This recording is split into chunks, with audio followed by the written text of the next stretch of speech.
முதல்ல விதைக்கிறோம். அதன் பிறகு எவ்வளோ வேலை இருக்குதுங்களாங்கய்யா. பூச்சி மருந்து அடிக்கணும், களைக்கொல்லிக்கு இது போடணும், உரம் போடணும், நிறைய போட வேண்டியது இருக்குதுங்களாங்கய்யா. வெறும் நட்டுட்டா செடி எப்படிங்க வரும்? ஃபுல்லாக களை ஆகிடாதா? நம்ம அப்பப்போ மருந்தெல்லாம் அடிக்க வேண்டியது இருக்குது, நிறைய இருக்குதுங்களாங்க. அந்த மாதிரி இது போட்டால் அந்த மாதிரி போட்டால் தானேங்க விளையும். போட்டால் தானே வருது. எப்படிங்க நீங்கள் போடாமல் வருதுன்னா எப்படி அது நம்புற மாதிரியே இல்லைங்களாங்க நீங்கள் சொல்கிறது? உண்மை. ஏன்னா போடாமல் யாரும் உங்கள்கிட்ட விளைய வச்சு காட்டவே இல்லைல்ல. ஆமாம். ஒன்று புரிஞ்சுவாங்க, நீங்கள் போடுறது எதுக்காக போடுறீங்க?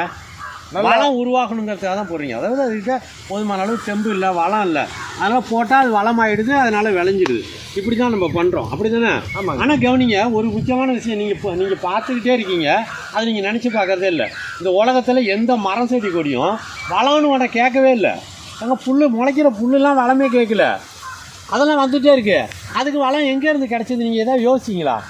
ஐயா அது புல்லு, அது எதுவுமே இல்லை இல்லை. நான் என்ன கேட்குறேன்னா, இது உண்மையா இல்லையா? உண்மைதான். காடுகள் வளமாக தான் இருக்குது, மலையில் வளர்கிற செடிகள் வளமாக தான் இருக்குது. நீங்கள் ரோட்டில் போகிறீங்க, அங்கே முளைக்கிற செடிகள்லாம் வளமாக தான் இருக்குது. நம்ம மட்டும் என்ன புரிஞ்சு வச்சுருக்கோம்னா, இதை போட்டால் தான் விளையுது, உண்மையிலே போட்டால் தான் விளையுது, போடலைன்னா விளைய மாட்டுது. அப்போ இது என்ன பற்றாக்குறைங்கிறத புரிஞ்சுட்டா போகிறோம், ரைட்டா? இப்போ ஒன்றுமே போடாமல் அங்கே நல்லா விளைஞ்சிச்சுன்னு என்ன அர்த்தம்? அங்கே வளம் இருக்குன்னு அர்த்தம். ஆமாம். போட்டால் தான் உருவாதுன்னு என்ன அர்த்தம்? வளம் இல்லைன்னு அர்த்தம். இப்போ நீங்கள் புரிஞ்சுக்க வேண்டியது ரெண்டு விஷயம்தான். பூமியில் எல்லா இடத்துலையும் எல்லா செடி கொடியும் ஒன்றுமே போடாமல் வளருது, அங்கே வளம் இருக்குது. நீங்கள் மட்டும் போடுற இடம், நீங்கள் பயிர் வைக்கிற இடத்துல வளங்கிறது இல்லை, அதனால் அதை நீங்கள் போடுறீங்க, ரைட்டா? அது இல்லை. ஒரே ஒரு சின்ன மாறுதல் தான் அங்கே இருக்குது. நீங்கள் பயிர் பண்ணுற இடத்துல வளம் இல்லைங்க, பாக்கி பூமியில் வரப்பில் இருக்குது, நடந்து போகிற வரப்புலலாம் வளம் இருக்குது, ரோட்டில் வளம் இருக்குது, காடுகளில் வளம் இருக்குது, ஆத்தங்கரையில் குளத்தாங்கரையில் இது உங்கள் வீட்டுக்கு பக்கத்தில் கூட ரோட்டு வரது செடி முளைக்குதுங்க, வளம் இருக்குது. நீங்கள் பயிர் வைக்கிற பூமியில் மட்டும் வளம் இல்லை அப்படிங்கிறது உங்களுக்கு புரிஞ்சிருச்சு, அல்லது இல்லை இல்லை அதனால் போட்டிங்கன்னா தான் வளருது. இதுதான் உண்மை. ஆமாம். இப்போ நம்ம ஒன்றே ஒன்று மாற்றிக்கலாம்.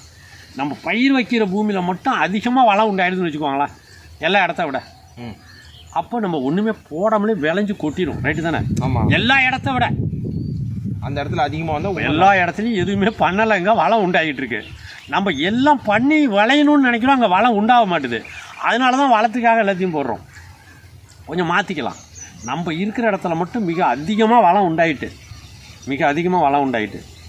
இப்போ மற்ற இடத்த விட நம்ம இடத்துல அதிகமாக தானே விளையும். ஏன்னா நம்ம வளத்தையே உண்டாக்கிட்டோம். அப்போ அதை விட இங்கே அதிகமாக மகசூல் வரணும். வரும், உண்டாயிட்டுனா வந்து தானே ஆகணும். ஆமாம். இப்போ உண்டாச்சா இல்லையாங்கிறத அப்புறம் பார்ப்போம். மற்ற இடத்துல எப்படி உண்டாச்சுங்கிறத பார்ப்போம், எப்போ வளம் வருதுன்னு பார்ப்போம். மற்ற இடத்துல நீங்கள் தண்ணி பாய்ச்சிறீங்களா? நீங்கள் தோட்டத்துக்கு தண்ணி பாய்ச்சிறீங்களா இல்லையா? பாய்ச்சிறீங்க.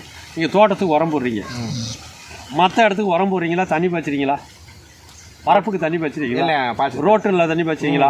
உங்கள் வீட்டு உரமாக பாய்ச்சினீங்களா? இல்லைங்க. மலையில் தண்ணி பாய்ச்சிங்களா? அது காடுகளில் பாய்ச்சினீங்களா? இல்லை, கண்டத்தில். அங்கே எல்லாம் வளம் இருந்தாலும் இல்லைனாலும் தண்ணிங்கிற ஒன்று இல்லைன்னா அங்கே வளமே கிடையாது, சரிதானே? தண்ணி இருந்தால் தான் அந்த வளத்தையே அங்கே முளைக்கிற செடி எடுக்க முடியும். அந்த தண்ணி யார் பாய்ச்சிரா? நாங்கள் யாருமே பாய்ச்சல. ஆனால் அது ஏது தண்ணி மழை டைமில் எப்போனா அதாங்க, மழை பெய்கிற தண்ணி தான் உலகத்தில் அருகம்புல் துளுக்கிறதுக்கு வேண்டிய சத்தும் அங்கே கிடைக்கிது, ஆலமரம் துளுக்கிறதுக்கு வேண்டிய சத்தும் கிடைக்கிது. மழை நீர் உள்ளே போனால் தான் சாத்தியம்.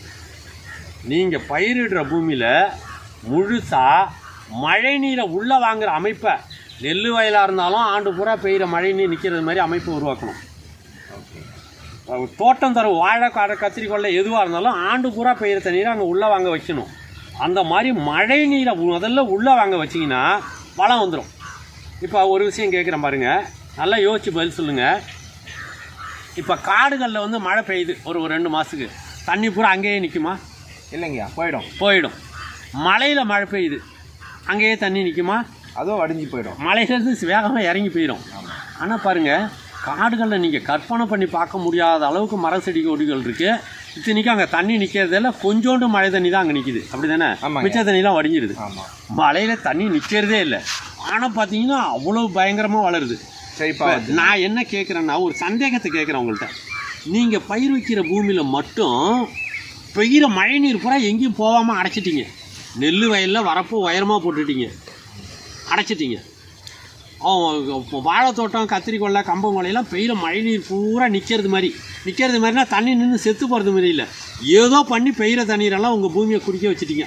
இது வெப்பாத்தி குடின்னு நம்ம சொல்லிகிட்டு இருக்கோம். ஒரு கற்பனைக்கு சொல்கிறேன், அப்படி வச்சுக்கலாம். பெய்கிற தண்ணீரெல்லாம் உங்கள் தோட்டம் குடிச்சிடுது, மழை நீரை பூரா குடிக்குது. அப்போது இப்போ